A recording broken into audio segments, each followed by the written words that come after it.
Televidentes, en este programa de hoy hablaremos sobre la Edad Media.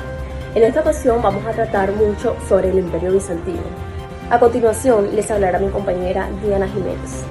Buenas tardes, muchas gracias por la invitación y hoy les hablaré un poco sobre la arquitectura militar que se manejaba en la Edad Media. Se dice que en la Edad Media se buscaban construir torres muy altas con murallas altas y además estas eran construidas en terrenos de elevación, ya que la altura era un factor positivo, ya que era muy difícil de escalar. Pero los cañones hacen que lo que hasta entonces era positivo se convierta en todo lo contrario, debido a que las torres muy altas eran un blanco ideal para los cañones. Bueno, ahora les hablaré un poco sobre las partes del castillo. Empecemos por las torres. Estos eran escenarios bajo medievales, el cual eran destinadas a defender la costa y la protección frente a la lucha de las banderas. La otra parte de los castillos era la almenara. Estas eran lugares de juego y se conocían como torres de vela o de señales. Otra parte muy importante de los castillos era la almena, el cual eran remates dentados de muros de una fornicación de tramo máximo, el cual se utilizaba para la protección del defensor en las batallas. Otra parte elemental que tenían los castillos en la época de la Edad Media eran las aspilleras. Estas eran aberturas que se hacían en los muros, el cual servía para la defensa. Normalmente sufrían un ensanchamiento exterior llamado abocinamiento.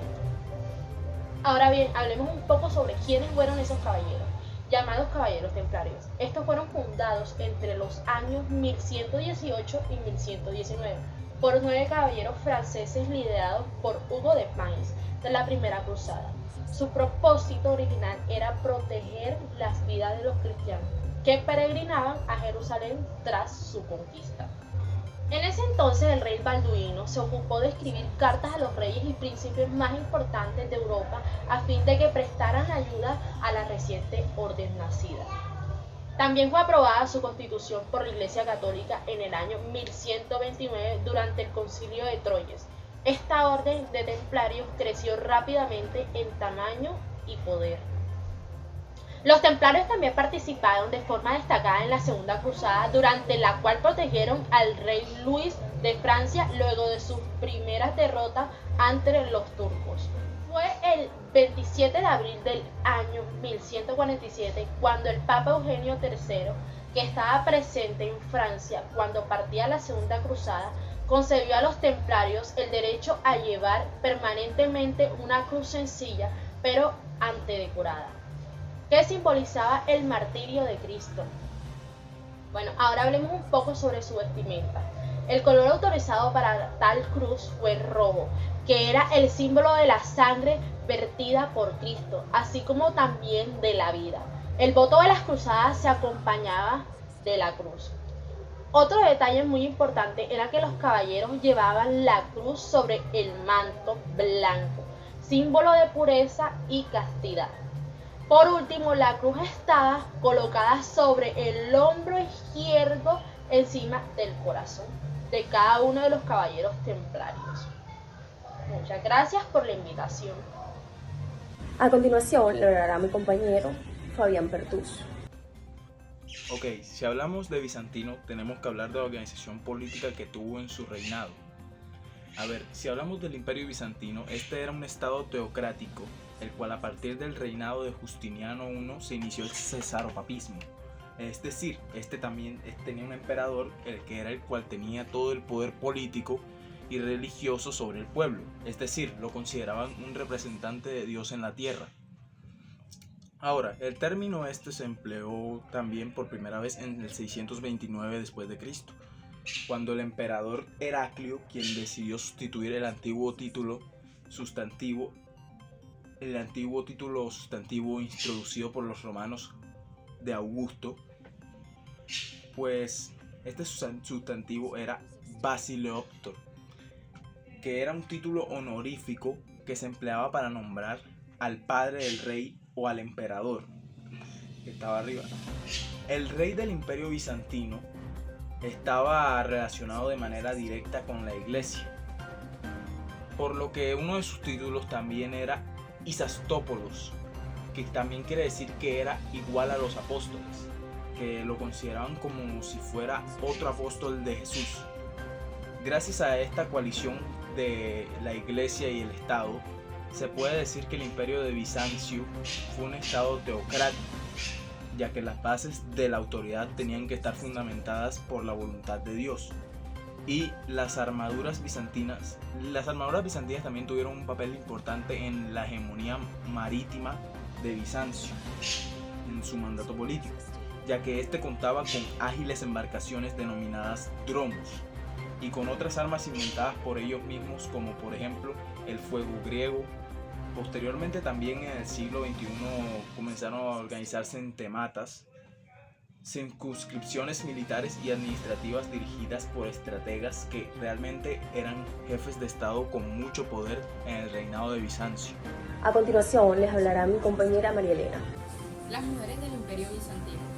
Bueno, en esos entonces estaban las mujeres que eran de estrato bajo, las cuales solamente se les permitía dedicarse a su familia, a su hogar, a la crianza y a la educación de sus hijos.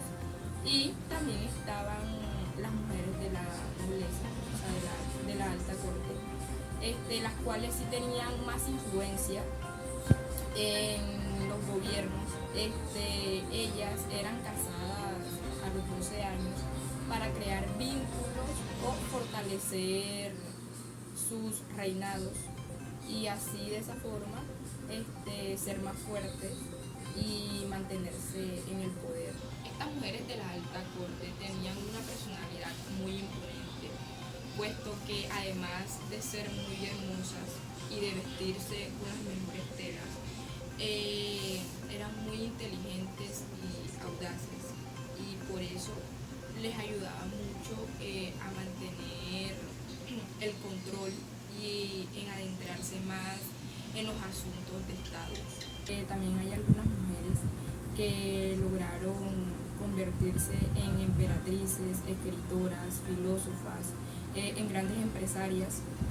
Todo eso sucedió en el lapso del siglo IV hasta el siglo XV. A continuación les hablará mi compañero Jefferson. El Imperio Bizantino, Bizancio, el Imperio Romano de Oriente, como le quieran llamar, fue un estado predecesor de Roma que se desprendió de él oficialmente después de la caída de Roma en el siglo V.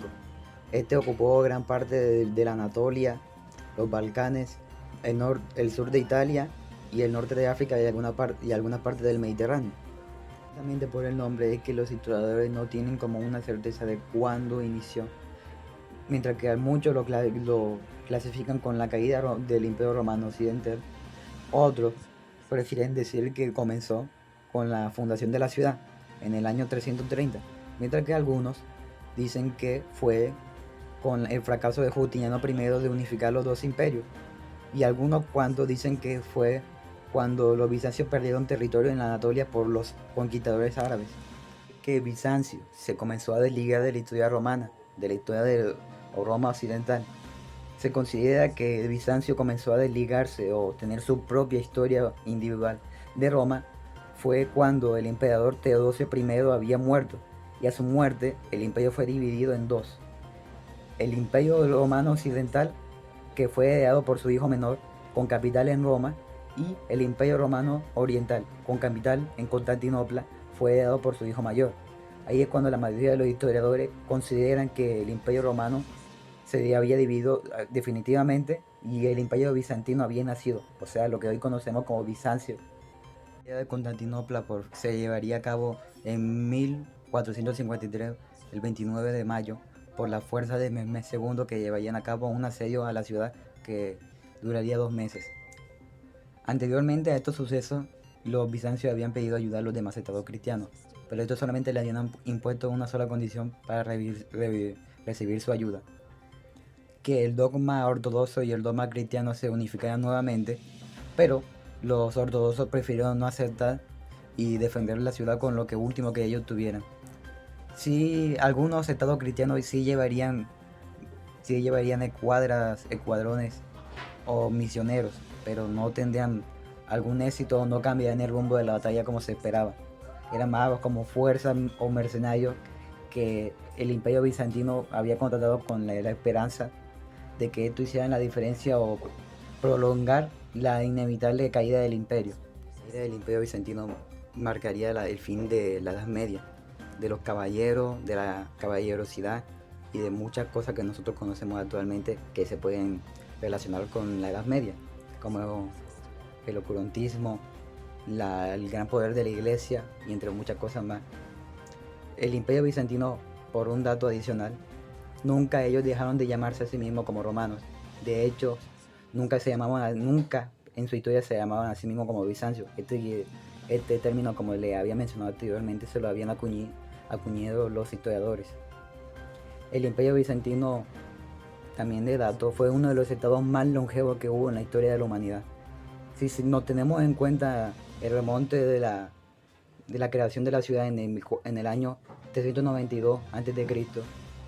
por Constantino I, hasta la caída del imperio bizantino en 1453, son prácticamente 1200 años. Y con esto, muchas gracias.